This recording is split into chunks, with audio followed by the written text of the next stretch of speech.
Department ने एक भर्ती निकाली है और भर्ती भी बहुत बड़ी है, मतलब ऐसे छोटी भर्ती नहीं है, सेंट्रल गवर्नमेंट की भर्ती है। 45,000 पोस्टें आई है, ठीक है। और आपके पास में जो भी डिग्री है ना, हर डिग्री के अकॉर्डिंग यहाँ पर पोस्ट है। यदि आप 10वीं पास हो तो 10वीं वालों के लिए पोस्ट है, 12वीं पास हो तो 12वीं वालों के लिए पोस्ट हैं। यदि आपने आईटी कर रखी है तो उनके लिए भी पोस्ट हैं, ग्रेजुएशन कर रखी है उनके लिए भी पोस्ट हैं, यदि आपने इंजीनियरिंग कर रखी है तो उनके लिए भी पोस्ट हैं। मतलब सब फॉर्म भरो यहाँ पर। तो ध्यान दो, भर्ती का नाम है अपने पास में जल निगम भर्ती, आप जल विभाग के अंदर भर्ती कह सकते हो, ठीक है। इस विभाग का नाम क्या है? इस विभाग का नाम है जल संसाधन विभाग, ठीक है, जिसको अपन कह सकते हैं PHED, पब्लिक हेल्थ इंजीनियरिंग, ठीक है। डिपार्टमेंट की भर्ती 2025, आधिकारिक नोटिस आने की संभावना, ये संभावना नहीं है, ये आ चुका है, ये तो हमने गलती की वजह से टाइप हो चुका है, ये नोटिफिकेशन भी आ चुका है, इसके फॉर्म भी स्टार्ट हो चुके हैं। कुल जो पद है, ये पद है 45,000। वैकेंसी जब भी आती है सेंट्रल गवर्नमेंट की, उसके अंदर एग्जैक्ट नहीं बता सकते हैं कि इतनी भर्ती है, मतलब ऊपर नीचे हो सकते हैं। ये संभावित पद बताए 45,000 पोस्ट हैं। इसके अंदर 10वीं पास वाले टावर फॉर्म भरेंगे, 12वीं पास वाले भी भरेंगे, ITI वाले भी भरेंगे, और कोई डिप्लोमा जैसे इंजीनियरिंग जैसा कोई डिप्लोमा है, ग्रेजुएशन है, उन सब के अनुसार सरकार ने भर्ती निकाल दी है, ठीक है। आपको आयु सीमा देखो खूब ही दी है, 18 साल से लगा करके 35 साल के बीच में फॉर्म भर सकते हो। ओबीसी के अंदर आते हो तो 3 और जोड़ देना, और ST SC के अंदर आते हो तो 5-5 जोड़ देना, ठीक है।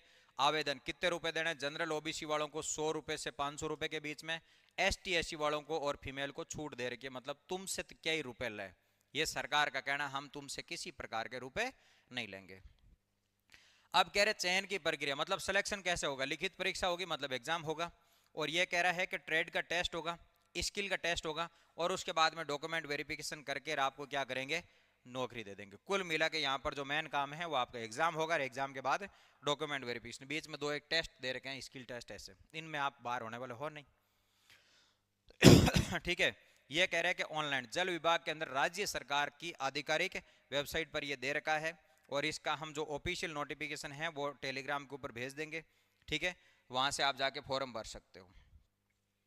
चलो इसके बाद में बात करें तो पद के अंदर, इसके अंदर देखा जाए तो 10वीं पास वाले बच्चे फॉर्म भरेंगे, ठीक है। अब देखो किस किस के लिए क्या क्या चाहिए आपको।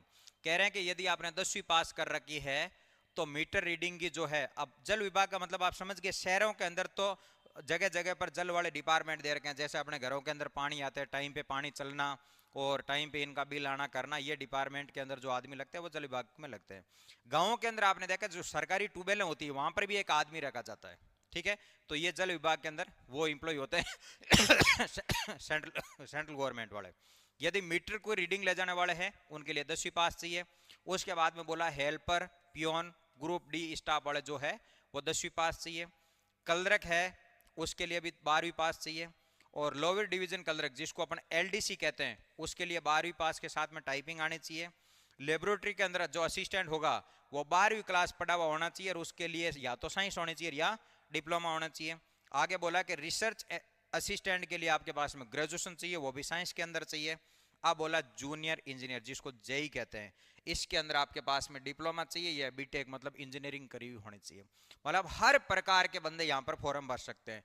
कुछ आपको बोला कि 10वीं पास वालों के लिए दे दी, कुछ 12वीं पास वालों के लिए दे दी, 12वीं पास साइंस वालों के लिए दे दी, ग्रेजुएशन वालों के लिए दे दी, सबके लिए अलग अलग सरकार ने इस डिपार्टमेंट के अंदर क्या करी है?